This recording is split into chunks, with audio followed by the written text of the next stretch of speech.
अध्यक्ष महोदय जी, क्योंकि फैमिली में पुरुष महिला सब होते हैं, तो इसमें हमने एक सिंपल प्रावधान रखा है कि एक कोई भी मुसलमान जब वक्त क्रिएट करता है, सबसे पहले उस परिवार में जो महिला का अधिकार है उसको सुनिश्चित करके ही आप वक्त क्रिएट कर सकते हैं। नहीं तो पहले ऐसे होता था, वक्त क्रिएट कर दिया, आपका बच्चों का अधिकार खत्म हो गया, महिला का अधिकार खत्म हो गया। आप वक्त उसी प्रॉपर्टी को क्रिएट कर सकते हैं जो आपका हकदार है, जो आपका 100% हिस्सा है, उसी को ही आप वक्त क्रिएट कर सकता है। बच्चों का और महिला का अधिकार नहीं छीन सकता है। ये बहुत बड़ा रिफॉर्म है। मुसलमानों में अगर वो चाहते हैं कि महिला आगे ना बढ़े तो ये लोग इसको विरोध करेंगे ही, लेकिन जो थोड़ा प्रोग्रेसिव सोचने वाले, जो थोड़ा बारीकी से अगर सोचेंगे तो कितना गलत बात है कि समाज में महिलाओं को दबाने का काम करते हैं और यहाँ जोर जोर से बोलते हैं। अध्यक्ष महोदय जी, सारा मैनेजमेंट जो सरकार का जमीन या प्राइवेट का जो जमीन है, इसका कलेक्टर को इन्होंने कमेटी के माध्यम से सुझाव किया है कि हर चीज कलेक्टर को क्यों ऑथोराइज किया गया है। तो कमेटी के बात को माना है कि कलेक्टर से ऊपर कोई भी अधिकारी, कलेक्टर से ऊपर जो अधिकारी है वो देखेंगे सरकारी जमीन और कोई डिस्प्यूट है वक्फ बोर्ड के साथ या किसी मुतावली के साथ डिस्प्यूट है, उसका जांच कलेक्टर के ऊपर अधिकारी करेंगे।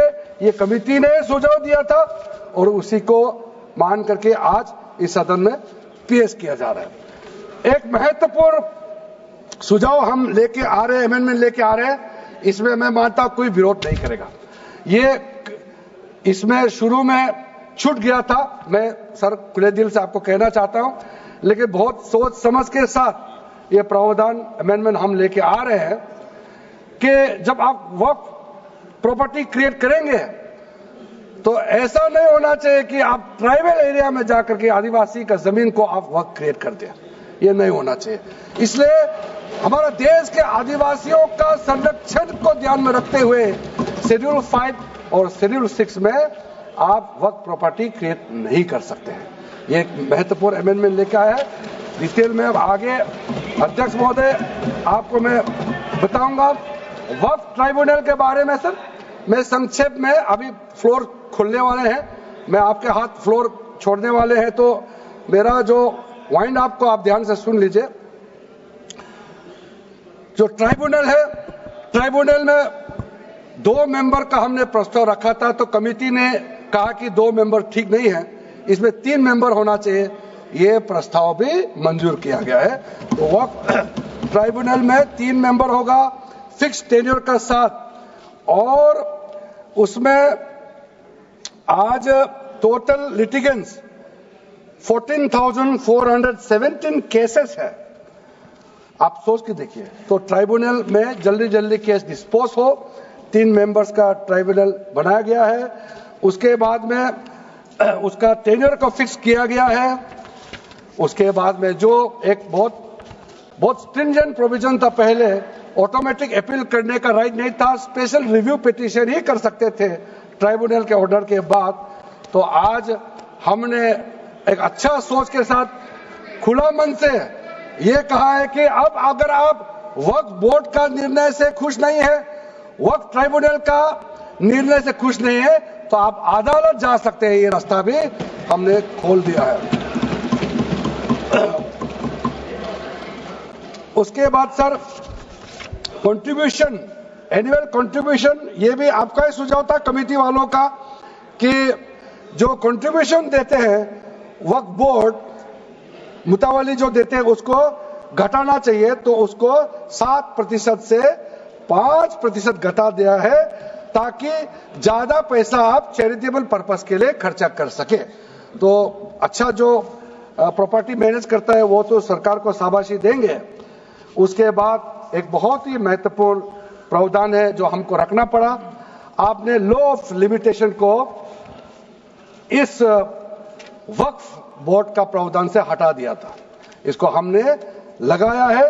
तो अब तो मालूम है दी Limitation Act of 1963 will now apply to the work property claims from the date of commencement of this act, aiming to reduce prolonged litigation. ये बहुत बड़ा मैं मानता हूं एक कदम उठाया है।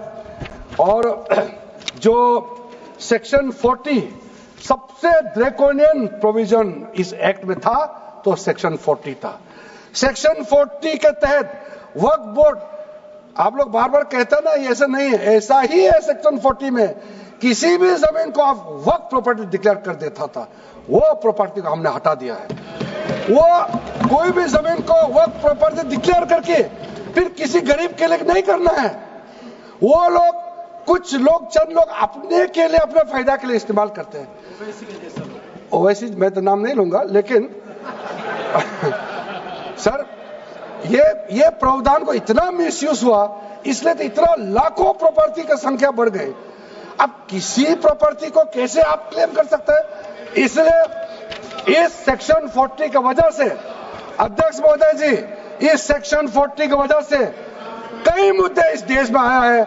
आज पूरा हमारा देश का क्रिश्चियन कम्युनिटी, जो कैथोलिक चर्च काउंसिल के लोग, भारत चर्च ग्रुप के लोग, केरला में हो या देश भर में, आज पुकार के क्यों कह रहा है कि वक्त संशोधन बिल जल्दी पारित होना चाहिए। वो इसीलिए कि सेक्शन 40 का मिसयूज होता था। सर आप सोचिए, केरला का एमपी, तमिलनाडु का एमपी लोग तो सोचिए, अगर आपने गलती से इस बिल का विरोध कर दिया तो आप क्या विरोध झेलना पड़ेगा बाहर में, आप कल्पना कीजिएगा। अभी से आप सोचिए, मैंने पिछली बार भी बताया सुरेंद्रेश्वर टेम्पल के बारे में, तो आपको बताया जब बाकी कोई धर्म ही नहीं था तब ये सुरेंद्रेश्वर टेम्पल था। तिरुचेंदुराई विलेज तमिलनाडु में, उसको वक्त डिक्लेयर करने के बाद कर्नाटका में तो हजारों एकड़ का इशू है। फिर सर हरियाणा में जतलाना विलेज, यमुनानगर में सिख गुरुद्वारा का जो जमीन है, कभी वहां मस्जिद भी नहीं था, कभी वहां मुस्लिम का सेटलमेंट का भी रिकॉर्ड नहीं था, उसको भी वक्फ डिक्लेयर कर दिया था। उसी प्रकार से केरला का मुनम्बम का जो इशू है, वो तो अभी सब जान ही रहा है कि 600 क्रिश्चियन फैमिलीज का जो जमीन को वक्फ बोर्ड ने वक्फ डिक्लेयर कर दिया है, चर्च का भी कर दिया और आगे जाने का रास्ता भी बंद कर दिया था। अगर हम ये बिल पारित कर दिया, उसका अपना जमीन वापस मिल जाएंगे गरीबों का, किसानों का। ऐसे चीजों में आप लोग भी समर्थन करना चाहिए। मैं तो मानता हूं कि अभी भी देर नहीं हुआ, अभी भी आप जिद पे राजनीतिकरण करके आप अड़े रहे, आप मुश्किल में फंसने वाले हैं। विशेष करके हमारे कांग्रेस वालों को मैं कहना चाहता हूं, और बाकी हमारे साथी दल है, कांग्रेस के झांसे में ना आए, आपको भी डुबा देंगे ये लोग। इस बिल को विरोध करके बहुत बड़ा नुकसान होने वाला है। आप ध्यान से सुनिए अध्यक्ष महोदय। इसलिए अंत में सर, क्योंकि मैंने कहा है कि मैं आखिर में जवाब दूंगा, तो हम लोग आगे भी इस पार्लियामेंट को भी वक्त डिक्लेयर ना कर दे, हम लोग आराम से भविष्य के लिए और अच्छा काम करें। मैंने पॉजिटिव बात में अपना बात को रखा है। अंत में मैं अपील करके अपना बात को समाप्त करना चाहता हूं। इसी लाइन के साथ मेरी हिम्मत को तो सराहो। देखिए मैं कितना हिम्मत के साथ बोल रहा हूं। मेरे हिम्मत को तो सराहो, मेरे हमराही बनो, मैंने एक शम्मा जलाई है हवाओं के खिलाफ। आप लोग जब इस बिल को समर्थन करेंगे, मैं, हमारे वरिष्ठ नेता सब सदन में बैठे हम लोग सुन रहे हैं, मैं अपने आप को बहुत भाग्यवान मानता हूं, मैं भाग्यशाली हूं। प्रधानमंत्री नरेंद्र मोदी जी ने मेरे जैसे एक साधारण सदस्य को इतना पुण्य काम करने का मौका दिया है, इस बिल को यहां रखने का मौका दिया है। करोड़ों गरीब मुसलमान बहने दुआ देने वाला है। दुआ में अकेला क्यों लो, ये दुआ आप भी लेना चाहिए। इस बिल को समर्थन कीजिए, ये मेरा अनुरोध है अध्यक्ष महोदय।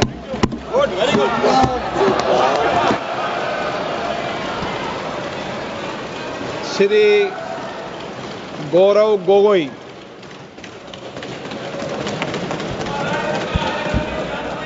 आदरणीय अध्यक्ष महोदय, पहले तो मैं आपका संरक्षण चाहता हूं। जब आदरणीय मंत्री महोदय बोल रहे थे, आपने विपक्ष से किसी को भी पॉइंट ऑफ ऑर्डर उठाने का अवसर नहीं दिया। मंत्री महोदय बिना किसी पॉइंट ऑफ ऑर्डर के बिना उन्होंने अपनी बात रखी।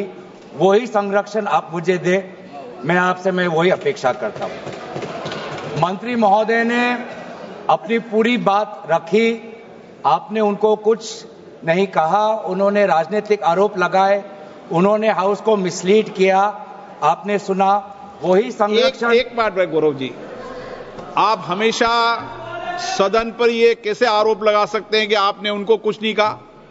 मैंने फिर कहा आपको, इस सदन में, प्लीज बैठिए, इस सदन में संसदीय व्यवस्था के अनुसार सबको समय आवंटित होता है। आवंटित दल का माननीय सदस्य अपनी बात रख सकता है। जब मैंने व्यवस्था दे दी कि कोई माननीय सदस्य बोलेगा, उसके बीच में आज शून्यकाल पॉइंट ऑफ ऑर्डर नहीं दिया जाएगा तो नहीं दिया जाएगा। माननीय